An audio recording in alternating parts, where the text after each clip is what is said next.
आज करेंगे the demographic structure of the Indian society chapter 2। ठीक है, तो शुरू करते हैं। डेमो का मतलब पीपल और ग्राफिन का मतलब लोग, दोनों का मतलब हुआ लोगों का वर्णन। ठीक है, इसके अलावा हमें डेमोग्राफी से पॉपुलेशन के साइज का पता लगता है कि कितने, मतलब इसका पैटर्न पता लगता है कि बर्थ पैटर्न क्या है, डेथ पैटर्न क्या है, माइग्रेशन पैटर्न क्या है, कौन से स्टेट से कितने लोग माइग्रेट करते हैं।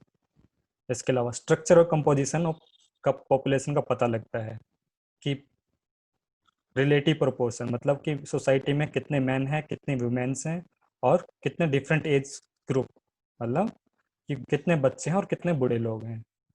ये सारी इंफॉर्मेशन हमें डेमोग्राफी से मिलती है। इसके अलावा इसकी दो ब्रांच है, एक का नाम है फॉर्मल डेमोग्राफी, दूसरे का नाम है सोशल डेमोग्राफी। फॉर्मल डेमोग्राफी में हम मेनली क्वांटिटेटिव फील्ड, मतलब नंबर्स की ज़्यादा स्टडी करते हैं इसमें। और सोशल डेमोग्राफी में हम एक social, economic and political aspect की स्टडी करते हैं कि पॉपुलेशन का कि कैसा सोशल स्टेटस है, सोशल, ठीक है, सोशल रिलेशन वगैरह स्टडी करते हैं, इकोनॉमिक स्टेटस स्टडी करते हैं सोशल डेमोग्राफी में, और पॉलिटिकल एस्पेक्ट स्टडी करते हैं। और इसमें मेनली मैथमेटिक्स की चीज़ें आती हैं फॉर्मल डेमोग्राफी में। तो आगे है कि ये स्पेशल इंपॉर्टेंस है सोशोलॉजी में डेमोग्राफी का। आगे क्विक करके जंप करके आगे जाते हैं। The practice of collection of social statistic, मतलब जो ये प्रैक्टिस है डेमोग्राफी की, बहुत पुरानी है। पहले भी लोग अब इकोनॉमी का और पॉपुलेशन का डाटा कलेक्ट करते थे, लेकिन मॉडर्न सेंसस हुआ है तो सबसे पहले 1790 में, और ये पहला मॉडर्न सेंसस था, अमेरिका में हुआ था। इसके अलावा ये प्रैक्टिस जो बहुत जल्दी यूरोप में हुई 1800 में। उसके बाद ये जो इंडिया, जो ब्रिटिश गवर्नमेंट थी इंडिया में, उसने 1867 से 72, ठीक है, यहाँ पे रेगुलर 10, पहला यहाँ इतने टाइम में हुआ, उसके बाद रेगुलरली 10 ईयर्स के बाद ये सेंसस, इंडिया के पॉपुलेशन का सेंसस करना शुरू कर दिया। उसके बाद, ठीक है, 1881 में भी हुआ। देन देखो, ये जो डेमोग्राफी का डाटा हमें मिलता है ना, हमें स्टडी करके सेंसस करके, मतलब हमें पैटर्न पता लगा क्या बर्थ है, क्या डेथ है, किस सेक्शन में, मतलब कितने बच्चे, कितने बड़े, कितने मैन वीमेन है। हमें इससे क्या पता लगता है कि किस तरह की प्लानिंग करनी चाहिए कंट्री के लिए, किस पॉलिसी इंप्लीमेंटेशन के बारे में पता लगता है। ठीक है, और इकोनॉमिक डेवलपमेंट में बहुत ज़्यादा मदद करती है ये चीज़, economic and general public welfare के लिए। और इसमें देखो कुछ और चीज़ आती है साथ में कि आगे हम कुछ रेट स्टडी करेंगे। फॉर एग्जांपल कि बर्थ रेट क्या है, डेथ रेट क्या है। ठीक है, जैसे एक अमीले दुर्खीम सोशोलॉजिस्ट थे, उन्होंने सुसाइडल रेट का स्टडी किया। मगर अगर आप जैसे डेथ रेट में भी और जैसे डेथ स्टडी करना चाहते हैं, तो आप सुसाइडल रेट भी चेक कर सकते हैं कि क्यों हो रहे हैं, रीजन क्या है, डिप्रेशन है या स्ट्रेस लेवल है। ये सारी स्टडी की जा सकती है सोसाइटी के बारे में। उसके बाद हम क्विकली आते हैं सेकंड हेडिंग पे, some theories and concept about the demography. ठीक है, हिंदी को भी साथ साथ लेके चलते हैं।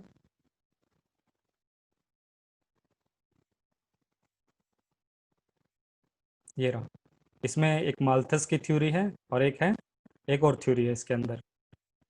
ठीक है, माल्थस ने क्या थ्योरी दी थी कि पॉपुलेशन ग्रोथ के बारे में। एक तो इसने ज्योमेट्रिक मीन की बात करी थी, जिसमें पॉपुलेशन जो किस ज्योमेट्रिक मीन कैसे होता है कि 2, 4, 8, 16 इस तरह से एग्रीकल्चर का प्रोडक्शन बढ़ेगा।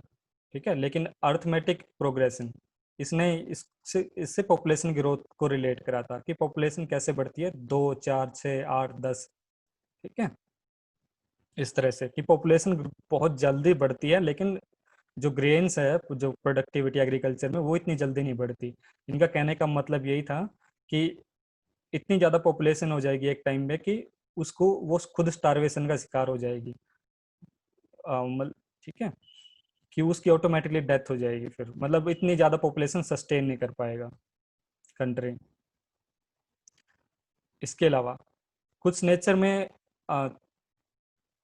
पॉजिटिव चेक्स का नाम दिया इसने, कि जैसे कि नेचर अपने आप चेक करता है, जैसे फेमाइन आ जाते हैं, डिजीज आ जाती है, कोई एपिडेमिक वगैरह, जैसे अभी कोरोना का टाइम चल रहा है, तो ये पॉजिटिव चेक के नाम दिए माल्थस ने। ठीक है, क्योंकि ये ऑटोमेटिकली नेचर अपने आप को बैलेंस रखता है, ऐसा माल्थस का कहना था। ठीक है, लेकिन अब प्रिवेंटिव मेजर्स कौन से बताए, कि such as postponing marriage, practising sexual abstinence, मतलब ऑपरेशन करवा लेना, सेलिबेसी वगैरह, लेकिन ये तो नहीं करते हैं लोग। ठीक है, उसने ऐसे रिकमेंड करे थे, लेकिन ये इनको कहा था कि माल्थस ने, कि ये लोग प्रैक्टिस नहीं करते हैं, ये सोशल में सोसाइटी में एक्सेप्टेबल नहीं होते हैं। लेकिन जो पॉजिटिव चेक नेचर में अपने आप आते रहते हैं, लाइक स्टारवेशन, फेमाइन वगैरह आ गया तो स्टारवेशन आ गई, या एपिडेमिक आ गया, ये पॉजिटिव चेक का नाम दिया था उनको। इसके अलावा ये थे माल्थस, ब्रिटेन के इकोनॉमिस्ट थे।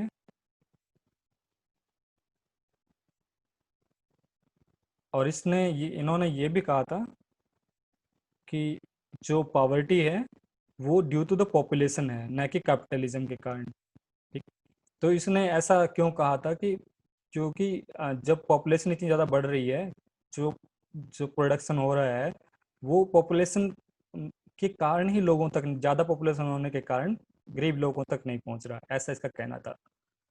ठीक है, लेकिन मार्क्सिस्ट इसको क्रिटिसाइज करते हैं। वो कहते हैं कि जो पॉवर्टी का कारण है वो कैपिटलिज्म सिस्टम है, मतलब पूंजीवाद का सिस्टम है जो पॉवर्टी का कारण है।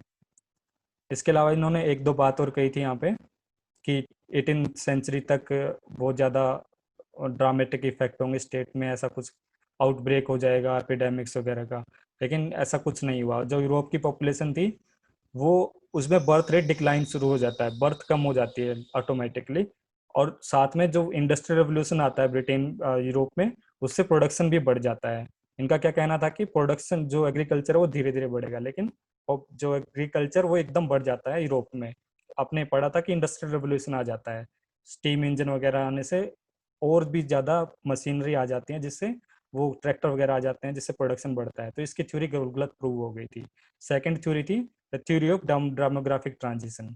इसमें 3 फेजेस की बात करी है, कि हर एक जो कंट्री होता है वो 3 फेजेस से गुजरता है। ठीक है, ये आप देख सकते हो यहाँ पे गुणोत्तर और ठीक है समांतर रूप से। तो ये चीज़ें थी। हम एक बार इसकी बात करेंगे, जो जनसांख्यिकीय संक्रमण सिद्धांत था। इसमें क्या है, इसमें 3 स्टेज थी मेनली। एक में तो जिसमें किसी कंट्री में बर्थ रेट और डेथ रेट दोनों ज़्यादा होते हैं, ये होता है अंडर डेवलपिंग कंट्री में। जब तक कि अभी भी अफ्रीका और लैटिन अमेरिका में कुछ कंट्री ऐसे हैं, और मेनली कहते हैं कि 17th सेंचुरी से पहले पूरे वर्ल्ड में ऐसा ही था, बर्थ रेट और डेथ रेट दोनों ही ज़्यादा होते थे। सेकंड स्टेज वो है जिसमें बर्थ रेट और डेथ रेट कम हो गई होती है। ठीक है, इसको थर्ड स्टेज का नाम दिया बुक के अंदर। इसमें थर्ड स्टेज का नाम दिया जिसमें बर्थ रेट और डेथ रेट दोनों ही कम हो जाती हैं, दोनों रिड्यूस हो जाती हैं। ऐसा मिलता है जो डेवलप कंट्री हैं, मेनली यूरोप और अमेरिका, कनाडा और जापान जैसे कंट्रीज में, साउथ कोरिया। और जिसके बीच के ट्रांजिशन स्टेज है। ट्रांजिशन होता है कि जैसे कि एक तो, मतलब ट्रांजिशन स्टेज क्या होती है, एक सबसे ऊंचे वाला और एक सबसे नीचे वाला, उसके बीच की स्टेज। जैसे हम अंडर डेवलपिंग कंट्री डेवलप होते जा रहे हैं ना, धीरे धीरे डेवलप होंगे, डेवलपिंग बनेंगे, डेवलप होंगे, तो इसके बीच का स्टेज होगा वो, ट्रांजिशन स्टेज उसको बोलते हैं। इसके अंदर क्या होगा, टेक्नोलॉजी आने के कारण, मेडिकल रेवोल्यूशन आने के कारण बर्थ रेट तो वही बना रहेगा, डेथ रेट कम हो जाएगा। मतलब कि जो डिजीज थे, जो एपिडेमिक्स थे, पेंडेमिक थे, उनके ऊपर कंट्रोल पा लिया जाएगा महामारियों पे, जिससे डेथ रेट कम हो जाएगा। लोग पैदा तो उसी रेट से होंगे लेकिन मरेंगे नहीं। ठीक है, तो ऐसा ये, इसके कारण क्या होगा, पॉपुलेशन एक्सप्लोजन होगा। वो हमारे कंट्री में देखने को मिला है 1961 से लेकर 1981 तक, जब हमारी कंट्री की पॉपुलेशन 2.2% रेट से बढ़ रही थी, ग्रोथ रेट से बढ़ रही थी। इस पे बात करेंगे अभी यहाँ पे, कॉमन कंसेप्ट एंड इंडिकेटर। ये क्या होते हैं मेनली, जैसे पॉपुलेशन हमने बात करी थी ना, कि डेमोग्राफी को स्टडी करने के लिए कुछ रेट्स बताए गए हैं, रेशियो वगैरह की, जिस कंपैरिजन करके, बेसिकली कंपैरिजन करके हम स्टडी कर सकते हैं कि क्या पॉपुलेशन है। हाँ ये है। तो इस पे बात करेंगे। देखो बर्थ रेट क्या होता है, देखो ये तो बर्थ रेट हो गया, डेथ रेट हो गया, हाँ, और ये rate of natural increase, fertility rate, इस पे बात करेंगे। बर्थ रेट क्या होगा, देखो इस तरह से याद करो इसको सिंपली। एक पर्टिकुलर एरिया में कितने लाइव बच्चों का बर्थ हुआ पर थाउजेंड, मतलब एक पर थाउजेंड कितने लाइव बच्चों का बर्थ हुआ, इस तरह से कैलकुलेट करो पर्टिकुलर टाइम पीरियड के अंदर। और डेथ रेट, एक पर्टिकुलर एरिया में कितने लोगों की डेथ हो जाती है पर थाउजेंड, इसको भी इस तरह से कैलकुलेट करते हैं। तो टोटल इसमें बर्थ रेट में देख लो, the total number of the live birth in a particular area, ये क्या हो सकता है, कंट्री या स्टेट या डिस्ट्रिक्ट हो सकता है, और डिवाइडेड बाय, मैंने पर थाउजेंड इसलिए कहा कि divided by total population of that area in thousands. हम इसको थाउजेंड इसलिए कर लेते हैं कि नंबर छोटा हो जाए, इसलिए तो मैंने कहा कि पर्टिकुलर एरिया, पर्टिकुलर टाइम, पर थाउजेंड बच्चों में से कितने लाइव बच्चे पैदा हुए, ठीक है, मतलब कितने बच्चे पैदा हुए, ये कैलकुलेट करते हैं। डेथ कितना होगा, पर्टिकुलर टाइम पीरियड में पर्टिकुलर एरिया में कितने लोग मर जाते हैं, वो होगा डेथ रेट। इसको ही पर थाउजेंड कैलकुलेट करते हैं। जैसे हमारे कंट्री की पॉपुलेशन बहुत ज़्यादा है, कई अरब है, तो इसको पर थाउजेंड इजी बना लेते हैं स्टडी को, कितनी। और ये कैसे रिपोर्ट की, जैसे हमारी कंट्री में कि हर एक गांव में हॉस्पिटल वगैरह होते हैं या जो पुलिस चौकी होती है, तो वहाँ पे कोई बच्चा पैदा होगा या किसी की मृत्यु होगी, वहाँ पे रिपोर्ट की जाएगी। ओके। तो अप्रोप्रिएट अथॉरिटीज, मतलब ऑफिस, एक प्रोसीजर, एक सिस्टम बनाया हुआ है कि कंट्री की पॉपुलेशन का पैटर्न का, सारी चीज़ों का नॉलेज हमें कंट्री की गवर्नमेंट को पता लगती रहे, ये एक सिस्टम बनाया हुआ है। Rate of the natural increase क्या होता है, इसकी फर्टिलिटी रेट भी कहते हैं सिंपली अगर कहा जाए तो। ये रहा फर्टिलिटी रेट, नेचुरल, हाँ रेट ऑफ नेचुरल इंक्रीज क्या होगा, ये दूसरा मैंने गलत बोल दिया यहाँ पे। रेट ऑफ नेचुरल इंक्रीज कि जिस रेट से,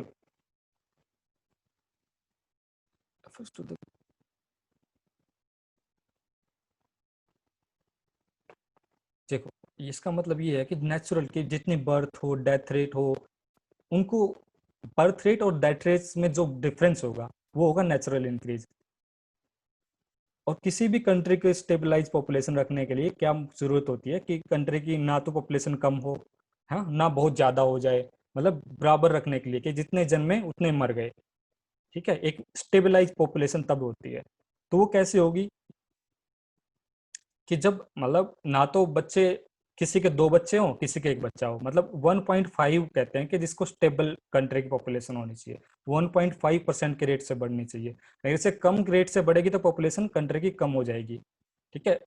ऐसे कहना तो नहीं चाहिए एकदम खत्म भी हो सकती है, लेकिन कभी होगे नहीं ऐसे, लेकिन उसकी पॉपुलेशन कम हो जाएगी। अगर 1.5 से बढ़ेगी तो पॉपुलेशन उस कंट्री की ज़्यादा हो जाएगी, बहुत ज़्यादा।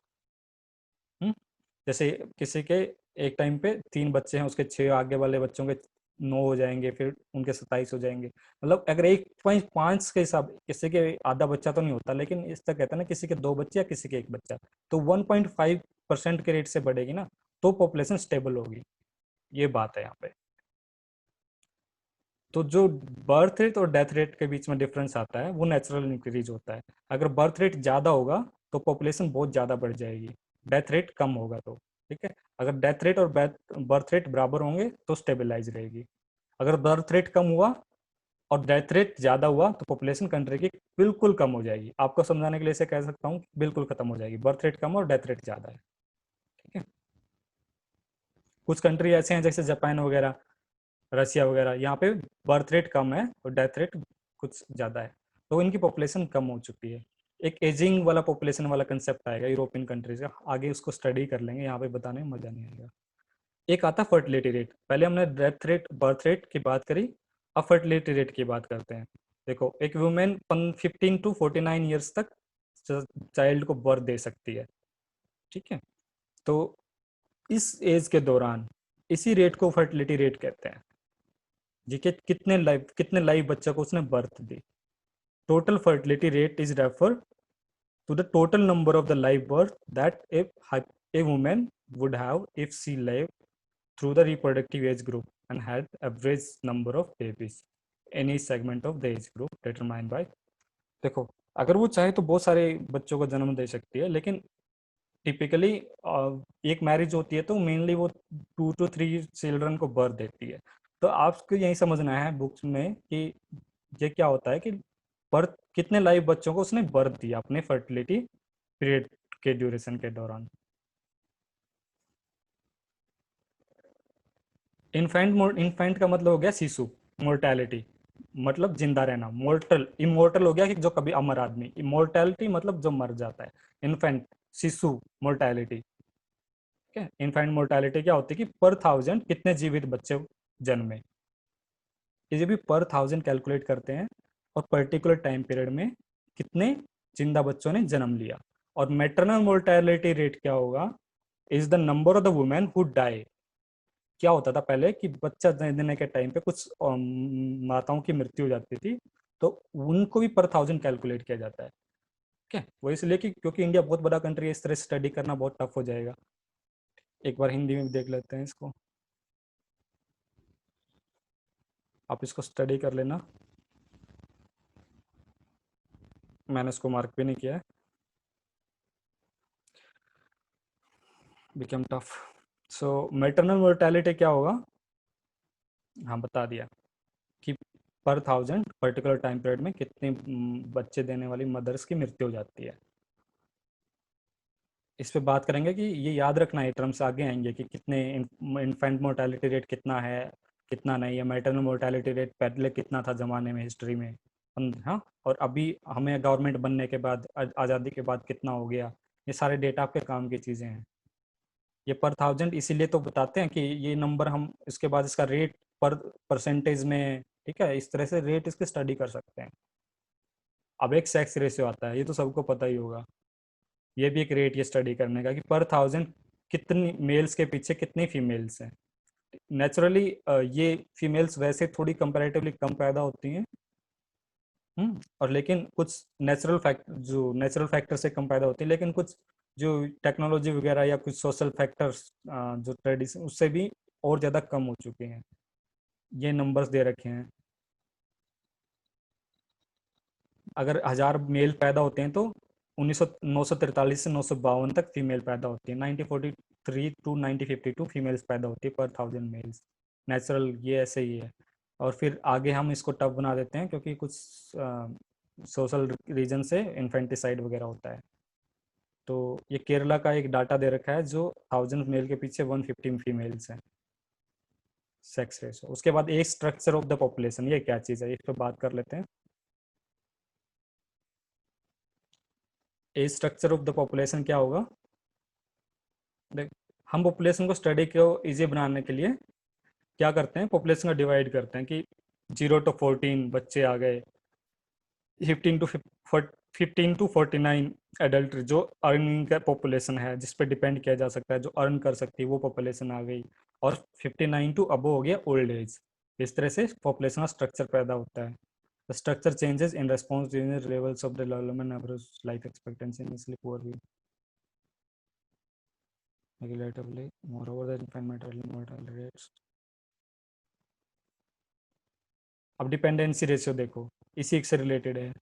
जो अगर 15 से 64 तक जो अर्निंग पॉपुलेशन है, वर्किंग एज ग्रुप के लोग होते हैं, ये यहाँ तक, तो अगर ये हमारी कंट्री में बहुत ज़्यादा लोग हैं इस टाइम पे, मतलब यंग पॉपुलेशन, यंग कंट्री कहा जाता है, पॉपुलेशन तो ज़्यादा है। अब क्या होगा कि कुछ कंट्री के बारे में कहा है कि अगर जैसे इंडिया 240 2040 के आसपास क्या होगा कि इंडिया में उस वक्त जो अभी यंग लोग हैं वो बूढ़े तो होंगे एक टाइम के बाद, तो उस वक्त, और हमारा जो भी लोग बर्थ कम दे रहे हैं, आगे आगे क्या कर रहे हैं कि बच्चे कोई एक पैदा रख रहा है बच्चा, किसी के 2 बच्चे हैं, पहले की तरह तो नहीं है किसी के 6 बच्चे या 8 बच्चे, पहले वाला सिस्टम नहीं रहा। लेकिन अब क्या होगा आगे जाके, जिसके ये आगे और किसी के एक एक बच्चा होगा, किसी के नहीं होंगे, तो जो अभी ये जवान पॉपुलेशन है ना, ये आगे जाके 2040 या 2060 के आसपास एज हो जाएगी। उस टाइम पे लोग डिपेंड किस पे रहेंगे, जो अभी पॉपुलेशन ऑलरेडी कम होगी। ठीक है, अब तो ये जो ओल्ड हो जाएंगे ना, तो ये कहते हैं कि एजिंग पॉपुलेशन, कि किसी कंट्री की जो वर्किंग पॉपुलेशन है वो तो कम हो और बर्थ रेट भी कम हो चुका हो और ओल्ड पॉपुलेशन ज़्यादा हो। ठीक है, जो 59 से अभी होगी उसको कहेंगे उस कंट्री की एजिंग पॉपुलेशन हो रही है। मतलब जैसे यूरोप में देखने को मिल रहा है कि वहाँ पे जो 59 से अबो के हैं ना वो बहुत ज़्यादा हो गए हैं, वो सर्विस करते हैं, खुद अर्निंग करते हैं। इसलिए क्या करते हैं, जो हमारे इंडिया चाइना से बहुत सारे माइग्रेट होके वहाँ पे काम करने को जाते हैं यूरोप में। ये ट्रेंड है एजिंग पॉपुलेशन में, क्योंकि वहाँ पे वर्किंग पॉपुलेशन कम हो चुकी है। डेमोग्राफिक डिविडेंड, जैसे ये जो एज ग्रुप है इंडिया में बहुत ज़्यादा है, 15 से 64 ईयर्स तक का, तो इसी को कहेंगे डेमोग्राफिक डिविडेंड। तो ये हमेशा तो नहीं रहेगा, आगे जाके हमारी कंट्री के भी एक टाइम के बाद बर्थ रेट कम होगी। हमने बताया था कि 3 स्टेजेस होती हैं, जब एक बर्थ रेट और डेथ रेट दोनों ज़्यादा हो, और एक में जब बर्थ रेट ज़्यादा रहे डेथ रेट कम हो जाए। ठीक है, वो हमारी अभी है। और एक तीसरी कंडीशन क्या होगी, जिसमें बर्थ रेट और डेथ रेट दोनों कम हो जाए। ठीक है, वो जैसे यूरोप वाली कंट्री है, जापान और यूएसए वाले लोग हैं।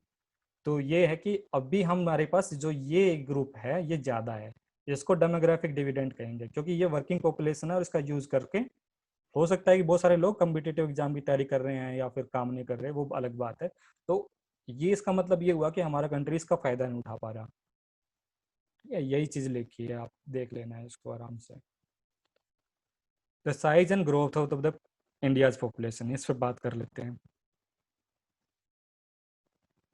हम्म देखो, नेगेटिव एक टाइम ऐसा था कि हमारी पॉपुलेशन, वो मान नहीं सकते कि हमारे की जो ग्रोथ रेट पॉइंट -0.03% हो गया था। मतलब एक साल की ऐसा क्यों हुआ था? हालांकि ऐसी कभी सिचुएशन नहीं हुई। हम इतनी पॉपुलेशन है हमारी कंट्री की, देखो अभी 1.121 करोड़, 1.21 बिलियन पॉपुलेशन है 2011 के अकॉर्डिंग। लेकिन ये टाइम फेज है 1911 टू 1921, जब 0.03% हो गया, क्योंकि यहाँ पे एक इन्फ्लुएंजा एपिडेमिक आया था। ये यूरोप से शुरू हुआ था, स्पेन से। तो यहाँ पे इंडिया के 12.5 मिलियन पीपल मर गए थे, मतलब 5% पॉपुलेशन थी उस वक्त की है जो डेड हो गई थी। इसी कारण इंडिया का जो ये ग्रोथ रेट था वो -3% दिखा रहा है जब सेंसस हुआ पॉपुलेशन का। तो उसके बाद ये जो पॉपुलेशन एक्सप्लोजन मैंने ऊपर हेडिंग में दिखाया था वो 2.2% के रेट से बढ़ा था, बहुत ज़्यादा पॉपुलेशन बढ़ गई थी। ये टाइम फेज है 1961 टू 1981 तक। और ये डेमोग्राफिक ट्रांजिशन कब शुरू होता है कि जैसे जब वो बर्थ रेट और डेथ रेट ज़्यादा रहती है 1931 तक। इसके आगे जाने के बाद क्या होगा, बर्थ रेट ज़्यादा रहेगा और डेथ रेट कम हो जाएगा। ठीक है, तो यही ट्रांजिशन की फेज होगी। जो ट्रांजिशन मैंने कहा था ना कि जो डेवलपिंग और डेवलप के बीच में फ़र्क है, कि हम भी क्या है कि हमारे पास मेडिकल रेवोल्यूशन मतलब टेक्नोलॉजी आ गई जिससे हम डेथ कम कर रहे हैं। ठीक है, तो ये ट्रांजिशन 20 का फेज है, ना यहाँ पे ना यहाँ पे, ये 20 का फेज है ट्रांजिशन। ये 1931 में शुरू होता है जब हमारे पास मेडिकल रेवोल्यूशन, मतलब बहुत सारे हॉस्पिटल आ गए, अब लोग मरेंगे नहीं बीमारियों से। कि पहले बुखार होता तभी भी निकट मतलब निकल जाता, और कोई बीमारी होती, ठीक है कैंसर है जा, तो जुकाम वगैरह से मर गए। लेकिन अब किन पे कंट्रोल पा लिया गया है, तो ये ट्रांजिशन फेज आएगा। यहाँ से बर्थ रेट ज़्यादा रहेगा, डेथ रेट कम हो जाएगा। तो ये एक बार टेबल दी है कि 1921 में माइनस में आ गया था, बाकी हर जगह पॉजिटिव है। और जो ये रेड बना रखा है इस टाइम फेज को कहते हैं पॉपुलेशन एक्सप्लोजन इंडिया में।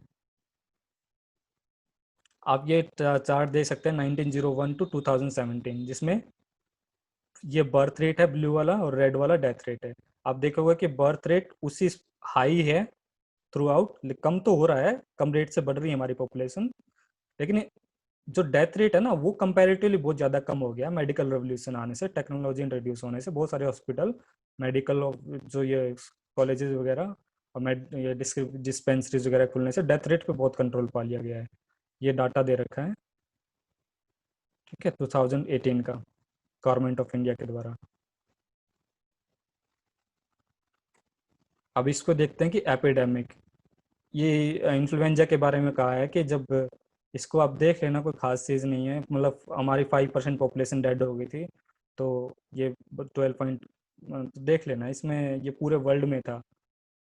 तो इतने लोग मारे गए थे इंडिया के, ये मैंने येलो किया हुआ जो पूरे स्पेन से स्पेनिश फ्लू, वहाँ पे स्पेनिश फ्लू का नाम था। और ये क्यों नहीं कंट्रोल कर पाए थे इसको, क्योंकि इसके जेनेटिक जिसके वो जो जो बैक्टीरिया क्या था, पता नहीं वायरस था क्या था, तो उसके जेनेटिक उसमें चेंजेस आते रहते थे। अगर मेडिसिन डिस्कवर होती फिर उसमें फिर कुछ चेंजेस आ जाते, तो ये कंट्रोल ही नहीं हो पाया था कोरोना की तरह। The demographic structure of the Indian society.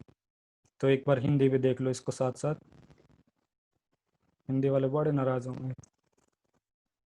ये मैप आप देख लेना, बिल्कुल ही मार्क नहीं किया है।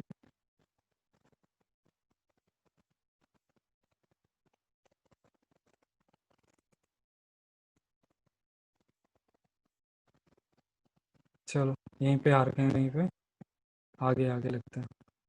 The demographic structure of the Indian society, उसी हैंडिंग का कंटिन्यूएशन है ये। कि पहले क्या था कि जैसे disease like malaria, tuberculosis, diarrhoea, dysentery continue to kill people. कुछ भी ये अभी तक इस पे कंट्रोल नहीं पा लिया है, लेकिन ये काफ़ी हद तक पहले की तरह हाई नहीं रहा है, कि जैसे काफ़ी हद तक इन पे भी कंट्रोल पा लिया गया है। और जो एपिडेमिक्स वगैरह पहले होते थे ना, उस पे कंट्रोल पा लिया गया है ऑलमोस्ट। तो जो फेमाइंस थे, मतलब फेमाइन के कारण ही बहुत ज़्यादा पॉपुलेशन मर जाती थी, तो उसको भी काफ़ी हद तक कम कर दिया गया है। लाइक सूखा वाली सिचुएशन कभी नहीं आती हमारे पास। अभी क्या क्या चीज़ें हैं, हम लोग ट्यूबर जो ये ट्यूबवेल समर्सिबल से पानी, जो नलका वगैरह होता है, इससे पानी निकाल सकते हैं। ट्रांसपोर्टेशन वगैरह भी, कम्युनिकेशन वगैरह की सुविधाएं अवेलेबल हो चुकी हैं। तो इसके कारण क्या है कि पॉपुलेशन तो लगातार बढ़ती ही गई है, यही कहना चाह रहा है यहाँ पे। हालांकि डिजीज का नाम लिख रहा है, लेकिन साथ में कह रहा है कि फेमाइंस होते हैं, लेकिन वैसे नहीं होते जो पहले ज़माने में होते थे। तो बर्थ रेट, अभी ये बात बता रहा है कि जो birth rate is social cultural phenomena that is relatively slow change. देखो, मेडिकल रेवोल्यूशन, टेक्नोलॉजी तो एकदम आ गई, कुछ चीज़ है किसी ने रिसर्च कर दी, सक्सेसफुल हो गया, उसने क्योर पा लिया किसी डिजीज का, तो ये तो रेवोल्यूशन। अब तो उस चीज से कोई पर्सन मरेगा नहीं।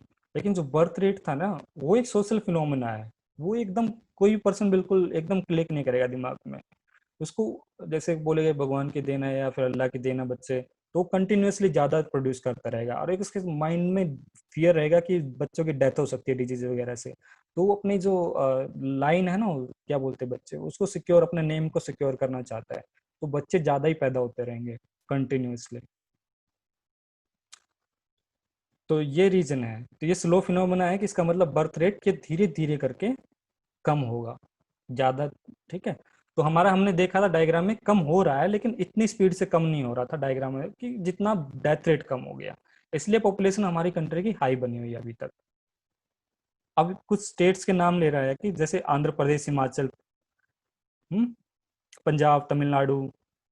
कुछ ये अपने टोटल फर्टिलिटी रेट को कम लाने में, कि जैसे जितने बच्चे पैदा होते हैं ना, वो कम लाने में सक्षम तो हुए, लेकिन इतने नहीं हुए। जैसे केरला और तमिलनाडु है, यहाँ पे केरला बहुत ज़्यादा सक्सेसफुल हुआ है कि उसका बर्थ रेट बहुत कम हो गया, जैसे डेवलप कंट्री में होता है ना, वैसे हो गया है। और जैसे कुछ स्टेट बहुत पीछे हैं, एक का नाम बिहार, एमपी, राजस्थान और यूपी।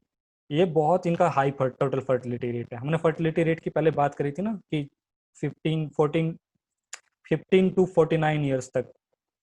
ठीक है ना, फर्टिलिटी रेट की हमने बात करी थी, कि जिसमें बर्थ रेट और डेथ रेट के बीच में जो नेचुरल डिफरेंस होता है ना, उसके कारण वो फर्टिलिटी रेट होता है।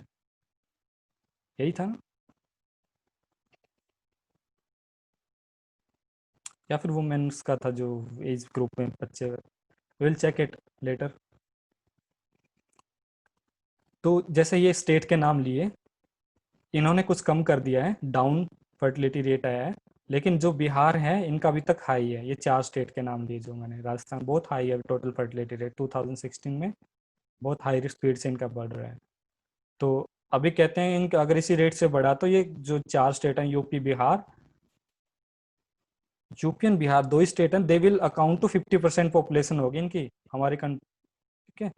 ये दो ही स्टेट जो भी 50% पॉपुलेशन होंगी इनकी 2041 में, यूपी बिहार तो।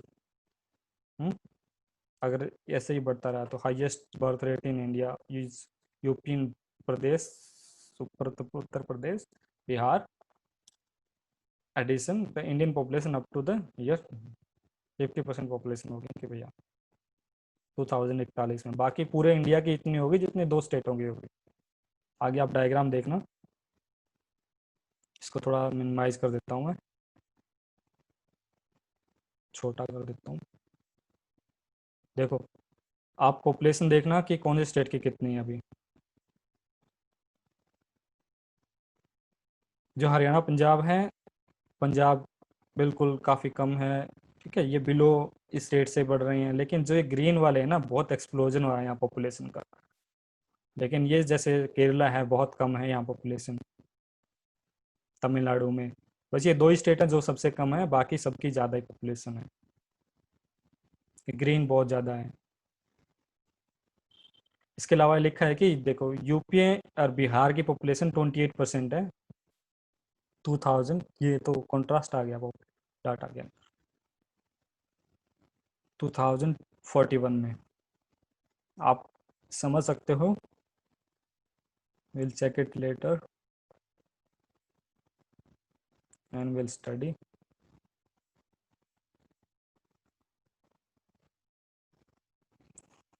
Again revise.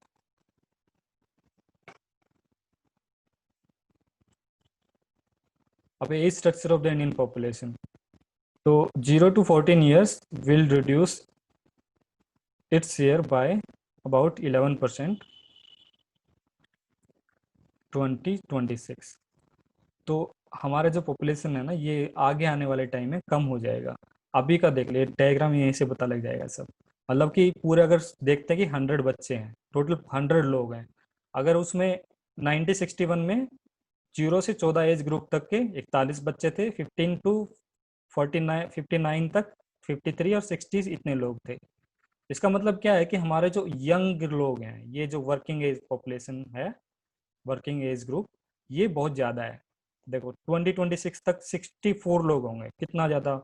इसी को पॉपुले वो कहते हैं डेमोग्राफिक डिविडेंड। और लोग कम होंगे, जैसे ओल्ड एज 12 ही होंगे, ठीक है। 2001 में 7 थे ओल्ड एज में। अगर 100 कैलकुलेशन, ये परसेंटेज तो हमेशा 100 से नापा जाता है, तो अगर 100 नापा जाए पूरे लोगों को कंट्री में, तो इतने लोग वर्किंग पॉपुलेशन में होंगे 59 2001 में। बच्चे होंगे 34, ठीक है। तो ये आगे बढ़ते बढ़ते बड़े होते जाएंगे, ऐसे कैलकुलेट करते हैं। तो डेमोग्राफिक डिविडेंड का मतलब समझ में आया कि जैसे इस एज ग्रुप में है तो उनको वर्क करना चाहिए, तभी हमारा कंट्री डेवलप हुआ। ऐसे कॉम्पिटेटिव एग्जाम्स की बैठ के तैयारी करते रहे। और वो कब होगा? अगर इस पॉपुलेशन को पास अच्छी एजुकेशन नॉलेज होगी, स्किल और ट्रेनिंग होगी, तभी हो सकता है। अदरवाइज ये डेमोग्राफिक डिविडेंड कर्स भी बन सकता है, श्राप भी अभिशाप भी बन सकता है, ठीक है। गवर्नमेंट भी पलट सकती है, एनर्जी इतनी होती है इस ग्रुप में। कंस्ट्रक्टिव वर्क पे लाना की ज़रूरत होती है।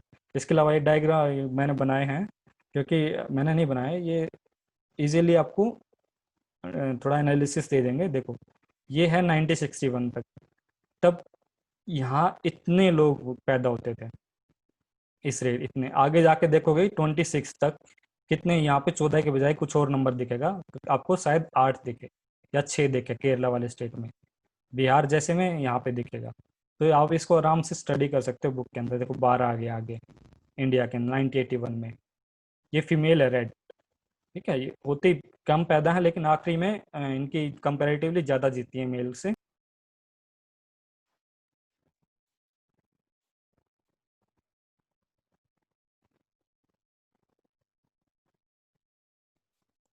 तो डिस्कनेक्ट हो गया था, तो कंटिन्यू करेंगे, अभी चल रहा है। तो मैं कह रहा था कि वुमेन्स कंपैरेटिवली कम पैदा होती हैं, लेकिन वो बराबर आ जाती हैं ओल्ड एज तक, उनकी कंपैरेटिवली कुछ ज़्यादा जीतती हैं।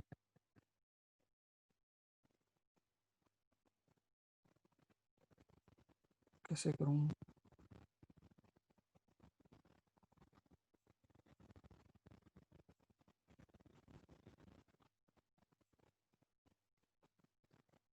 ठीक है, तो ये कंपैरेटिवली ज़्यादा आ जाती हैं। चल रहा है कि नहीं यार? Don't know it. चल रहा है।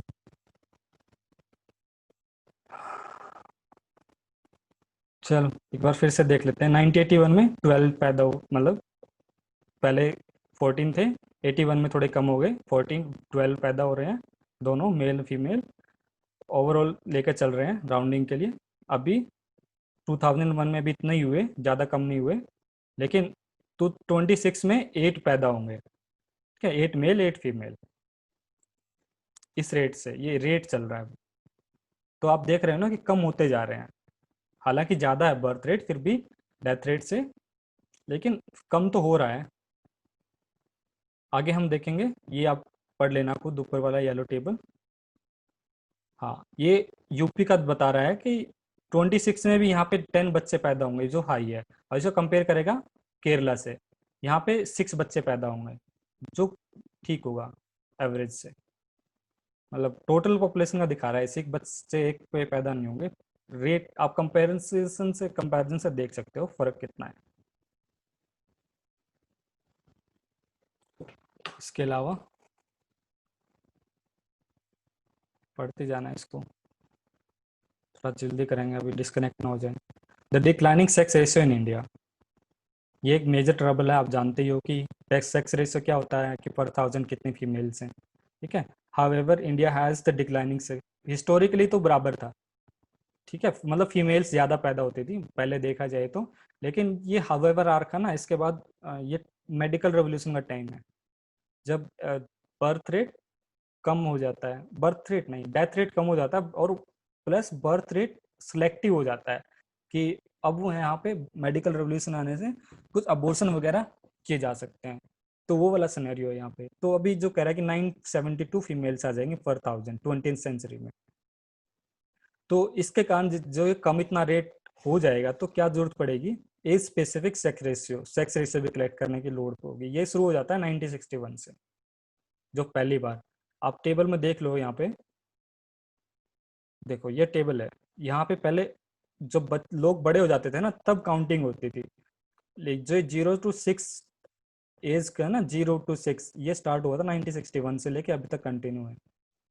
पहले 1976 थी, फिर ये आप देख सकते हो 1990 के वेरिएशन देख सकते हो, कम होता जा रहा है किस रेट से, -2 कम हुआ, -17, ये ईयर चेक करते हो साथ के साथ। पहले नहीं काउंट करते थे, इसको जरूरत ही नहीं थी, लेकिन जब ये बहुत ज़्यादा डिक्लाइन आ गया तब ये जरूरत पड़ी कैलकुलेट करने की। उसके बाद गवर्नमेंट पॉलिसी लाएगी, कुछ रूल्स लाएगी, ठीक, जो ये प्रैक्टिस चलती है। शुरू देखते हैं यहाँ से, age specific sex ratio began to be computed 1961, तो ये हम बात कर चुके ऑलरेडी, वही चीज़ थी। तो द स्टेट, कुछ स्टेट्स का बहुत ज़्यादा प्रॉब्लम है, लाइक पंजाब और हरियाणा में बहुत ज़्यादा सेक्स रेशियो डिक्रीज होता जा रहा है। सेक्स, वो कैसे कि पंजाब में बहुत ज़्यादा कम था, फॉलोड बाय हरियाणा, हरियाणा में भी बहुत कम आ गया था, ठीक है, एक बार 800 कुछ आ गया था, ये देखो 800 आ रखा है, 800 से कम पंजाब का था 793, लेकिन आजकल हरियाणा का सबसे कम है। आप ये स्टेट वाइज देख सकते हो किसके पास कितने गर्ल्स हैं पर थाउजेंड पीछे, बॉयज़ के कितने थाउजेंड के पीछे कितनी गर्ल्स हैं, ये चीज़ है। और however maternal mortality is supposed to decline with development as level nutrition, general education awareness, as well as the availability of the medicinal communication facilities improve. Indeed maternal mortality rates have been coming down। तो और भी जो आपने पहले पढ़े थे ना, maternal की इनफेंट मोर्टेलिटी रेट भी कम हो गया है, कि अब जो पर थाउजेंड जितने बच्चे पैदा होते हैं ऑलमोस्ट सब बच जाते हैं, ठीक है, बर्थ रेट, इसका मतलब क्या होगा कि पॉपुलेशन बढ़ती ही जाएगी। अब जो मैटरनल मोर्टेलिटी रेट है, यहाँ से भी जितनी, कि ये मैटरनल का मतलब मदर, जितने अगर जो बच्चे देते हुए जिसकी मदर की डेथ हो जाती थी वो सब बच जाते हैं, ठीक है। लेकिन बात क्या कर रहा है कि हालांकि कंपैरेटिवली उनके एजुकेशन लेवल, न्यूट्रिशन लेवल बढ़ा है, लेकिन उस रेट से नहीं बढ़ा जितना होना चाहिए, अभी भी पॉवर्टी है हमारी कंट्री में, तो वो चीज़ है। तो ये एक मैप दे रखा है, आप इसको बुक में देख सकते हो स्टेट वाइज। ये देखो कुछ स्टेट ऐसे हैं, जैसे केरला है, यहाँ पे इससे ज़्यादा है, और केरला में तो 1054 है पर थाउजेंड मेल्स फीमेल्स हैं उसके पीछे जो, ये नॉर्थ ईस्ट स्टेट्स में सब में ज़्यादा है। उसके बाद प्रॉब्लम है केवल ये वाले स्टेट्स में, हरियाणा, पंजाब, राजस्थान, ये वाले स्टेट्स।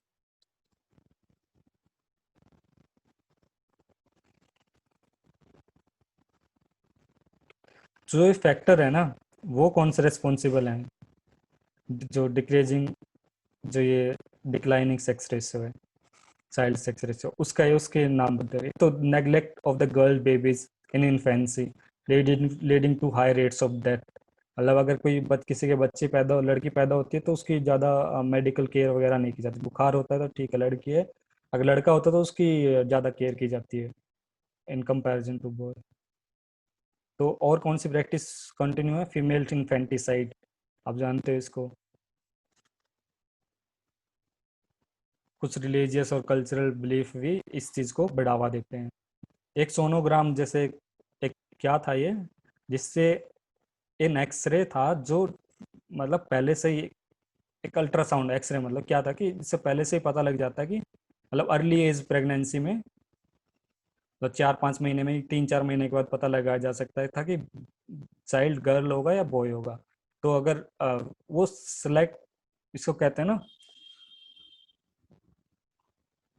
सेलेक्ट करके कि उसको बॉय चाहिए तो वो, गर्ल होती तो उसको अबोर्ट अबोर्ट करवा देता। इन्फेंटिसाइड इसी को कहते थे।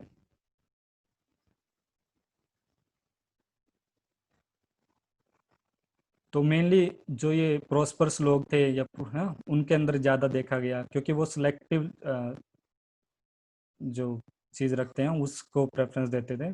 1 और 2 बॉय चाइल्ड रखते हैं वो, और उसको भी चूज करते हैं कि वो बॉय रखना चाहते हैं कि नहीं।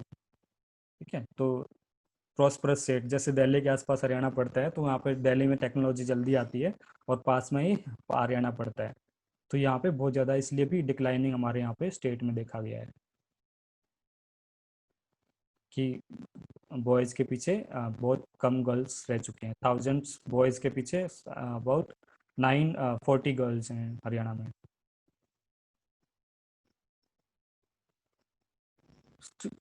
तो गवर्नमेंट ने क्या करा कि कुछ इसको बैन करने के लिए कुछ लॉज लेके आई है। ये शुरू हुए थे 1996 में, लेकिन स्ट्रिक्टली इम्प्लीमेंट हो गए 2003 में। ठीक है कि कौन से थे ये? प्री नेटल डायग्नोस्टिक टेक्निक, जो सोनोग्राम वगैरह थी, ये कम्प्लीटली बैन कर दी गई। इसके ऊपर बहुत, अगर कोई किसी के पास मशीन वगैरह है तो उसके ऊपर फाइन लगेगा, और कोई पकड़ा गया तो उसको जेल वगैरह भी हो सकती है। ऐसे नॉर्म्स आ गए थे। अब बात करते हैं लिटरेसी रेट पे। देख लीजिए, सीधे टेबल से पता लग जाएगा आपने जो ऊपर लिखा हुआ है। लिटरेसी रेट फीमेल पर्सन का, ये मेल और फीमेल ये पर्सन, ठीक है, ओवरऑल कॉम एवरेज। तो आप देखते हो मेल्स का ज़्यादा रहेगा कंपैरेटिवली अभी 2011 तक। लेकिन जो फीमेल का लिटरेसी रेट है वो बहुत काफ़ी स्पीड से बढ़ रहा है, जितना मेल का नहीं बढ़ रहा। रूरल और अर्बन डिफरेंसेस देख लो, ये भी टेबल से ही पता लग जाएगा आपको।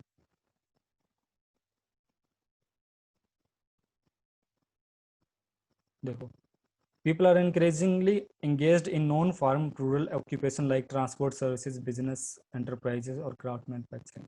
देखो, जिसके पास गांव में एग्रीकल्चर है वो तो एग्रीकल्चर करेगा, और जिसके जो पुअर है या फिर वो क्या किस में एंगेज होगा? Non rural activity like transportation का काम करेगा, वो ट्रक वगैरह चलाएगा, बिजनेस छोटा मोटा बिजनेस करेगा, या क्राफ्ट, क्राफ्ट क्या होता है? जैसे कुम्हार वाला काम हो गया। ठीक है, कुछ और काम करेगा। और क्या है कि मास मीडिया कम्युनिकेशन जानते हो ना, टेलीविजन वगैरह। इससे क्या हुआ है कि लोगों के दिमाग पे असर पड़ा है कि जो अर्बन लाइफस्टाइल है, जो पैटर्न अर्बन, जो जैसे अर्बन लोग जीते हैं, शहरी लोग, वैसा ही लोग, गांव के लोग भी उसको अडॉप्ट करने लग गए हैं। ठीक है, और वो भी इस तरह से शहर की तरफ उनका पलायन हो रहा है, शहर की तरफ आ रहे हैं गांव के लोग। तो ये सब, ये जो मास मीडिया कम्युनिकेशन, ये गांव गांव तक पहुंच गया है। और कंजम्पशन वगैरह की जो ये, जो लोग अर्बन में कंज्यूम करते थे, वही चीज़ें ऑलमोस्ट रूरल रूरल एरियाज में भी अवेलेबल हो चुकी हैं। कॉमर्शियलाइजेशन कहते हैं ना, जो कॉमर्स, हर एक चीज़ का, जैसे पानी भी पहले तो फ्री मिलता था, लेकिन उसका भी कॉमर्शियल वो हो गया कि बोतल में पैक करके बेचा जाता है। तो हर एक चीज़ का कॉमर्शियलाइजेशन हो चुका है। आगे देखते हैं कि रैपिड ग्रोथ इन अर्बनाइजेशन। जैसे कि कोई भी इंडस्ट्री वगैरह आती है तो सिटी में आती है, तो इससे भी क्या आते हैं, ये मैग्नेट का काम करती है कि बहुत सारे गांव से लोग शहर में जाके बस जाते हैं। और दूसरी रीजन क्या रही, जैसे पहले ज़माने में पॉन्ड फॉरेस्ट वगैरह ग्रेजिंग लैंड्स वगैरह होती थी, मतलब जैसे जोड़ वगैरह या फॉरेस्ट जंगल वगैरह, या फिर जो भैंस पशुओं को चराने के लिए जो रखते थे वो जगह होती थी। लेकिन अब वो धीरे धीरे आगे आने से ये पीढ़ी दर कम होती गई, जिससे क्या हो गया कि लोगों के पास रोजगार नहीं रहा, वो शहर की तरफ आ गए। ठीक है, क्योंकि जो फ्यूल, जैसे फ्यूल वो यूज करते थे, जंगल से लकड़ियां ले गए। ठीक है, फोडर जैसे पशुओं का घास वगैरह वो नहीं रहा ना, उनकी जो इनकम को सप्लीमेंट करने का, तो इसलिए वो शहर की तरफ भी आने के लिए मजबूर हुए।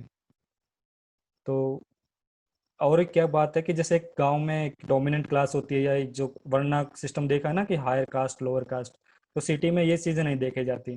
तो इसलिए भी जो लोअर कास्ट के होते हैं उनको, जो SC ST होते हैं, उनको ये डिस्क्रिमिनेशन वगैरह ह्यूमिलिएशन नहीं सहना पड़ता। तो इसलिए भी वो सिटी लाइफ ज़्यादा प्रेफर करते हैं।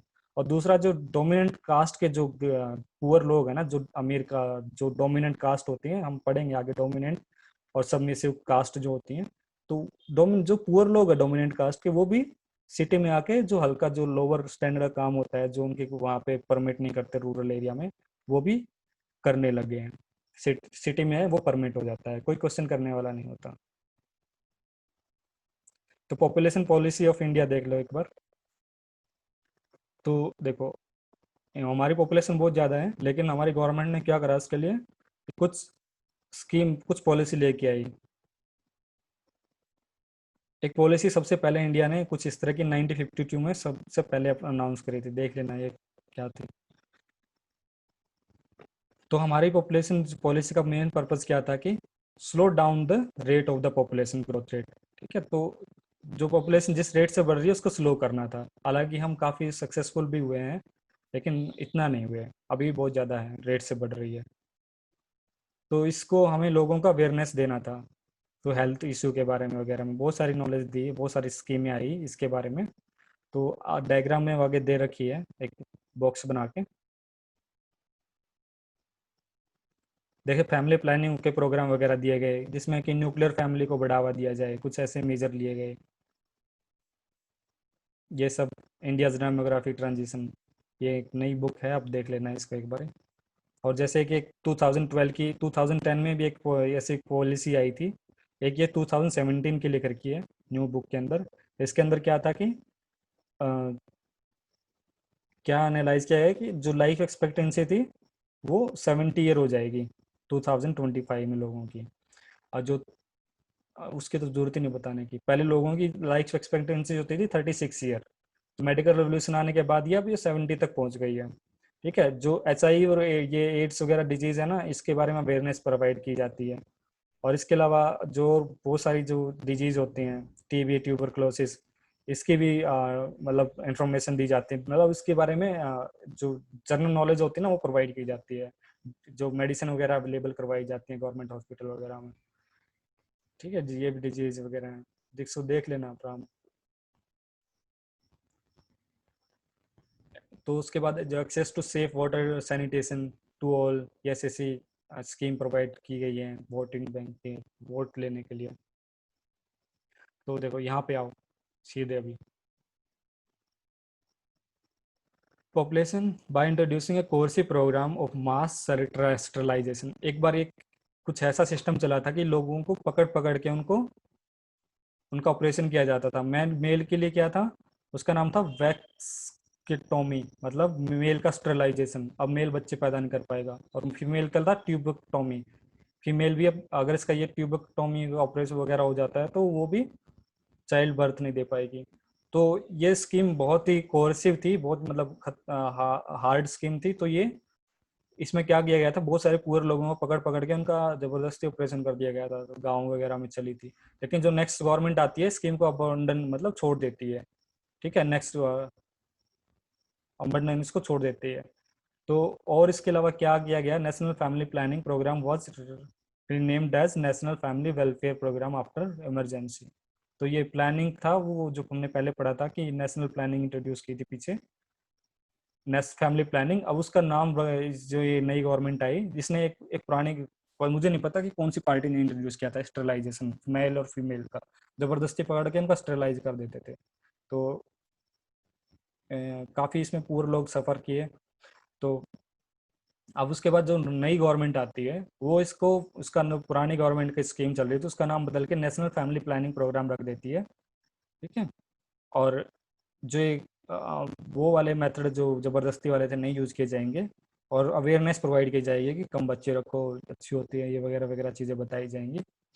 और ठीक है, तो ये आप देख चुके 2017 में क्या क्या जो अचीवमेंट थी पीछे, ये सारी अचीवमेंट 2017 पॉलिसी की है। इसको आप देख सकते हो, आराम से पढ़ सकते हो।